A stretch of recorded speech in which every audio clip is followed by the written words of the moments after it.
তেহরানে এখন রাত, শুনশান নীরবতা, চারপাশে ঘুটঘুটে অন্ধকার। সেই অন্ধকার ভেদ করে একে একে চলে গেল মিসাইলের বহর। চোখ ধাঁধানো আলো আর বিকট শব্দে কাঁপল চারপাশ। প্রথমে ছুটল শত শত মিসাইল, এরপর উড়ে গেল ড্রোনের বহর।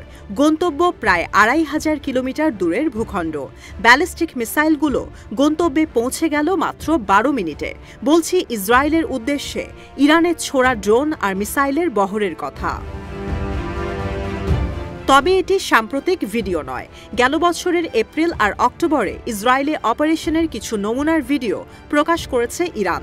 তেহরান ওয়াশিংটনের মধ্যে পরমাণু ইস্যুতে আলোচনার এমন সন্ধিক্ষণে এই ভিডিও প্রকাশ করেছে ইরান।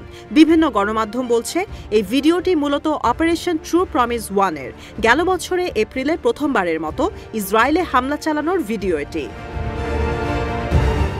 ভিডিওতে দেখা যায় ইরানের ভূগর্ভস্থ ড্রোন আর মিসাইলের শহরও। এপ্রিলে কুদস ফোর্সের জ্যেষ্ঠ কমান্ডার মোহাম্মদ রেজা জাহিদিকে হত্যার প্রতিশোধ হিসেবে ইসরায়েলে এই হামলা করে ইরান, যা অপারেশন ট্রু প্রমিস 1 হিসেবে পরিচিত। অক্টোবরে হামাস, হিজবুল্লাহ আর ইরানের সামরিক বাহিনীর বিশেষ শাখা ইসলামিক রেভলিউশনারি গার্ড কর্পসের সদস্যদের হত্যার প্রতিশোধ হিসেবে দ্বিতীয়বার চালানো হয় অপারেশন ট্রু প্রমিস 2। পরমাণু ইস্যু নিয়ে চুক্তিতে আসতে ডোনাল্ড ট্রাম্প বেশ কয়েকবার হুমকি দিয়েছে ইরানকে। এমনও বলেছেন ইরানের ওপর সামরিক হস্তক্ষেপ করা হবে। এরপরই এই ভিডিও প্রকাশ করে মূলত নিজেদের সামরিক সক্ষমতারই জানান দিচ্ছে তেহরান।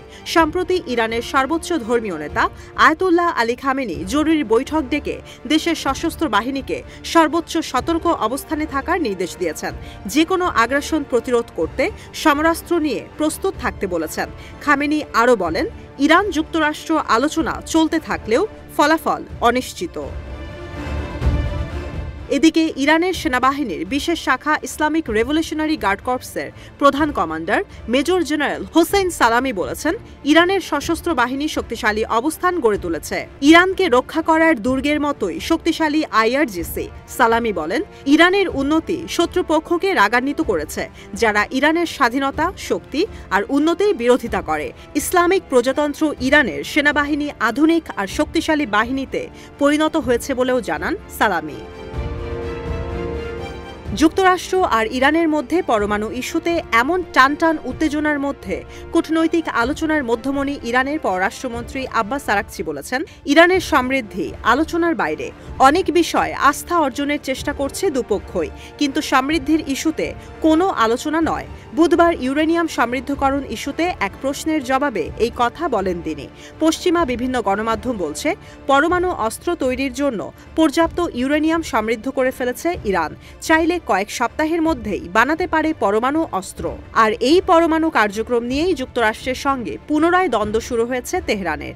যদিও ডোনাল্ড ট্রাম্পের সামরিক হস্তক্ষেপের হুমকিতে চটে গিয়ে তেহরান সাফ জানিয়েছে, নিজেদের নিরাপত্তা আর সার্বভৌমত্বের প্রশ্নে এক চুলও ছাড় দেবে না ইসলামী প্রজাতন্ত্র। ইসরায়েলকে এখন অপেক্ষা করতে হবে অপারেশন ট্রু প্রমিস 3-র জন্য। পরমাণু চুক্তি না হলে ইরান যুক্তরাষ্ট্রের সংঘাত অনিবার্য কিনা সেই প্রশ্নও থেকেই যায়।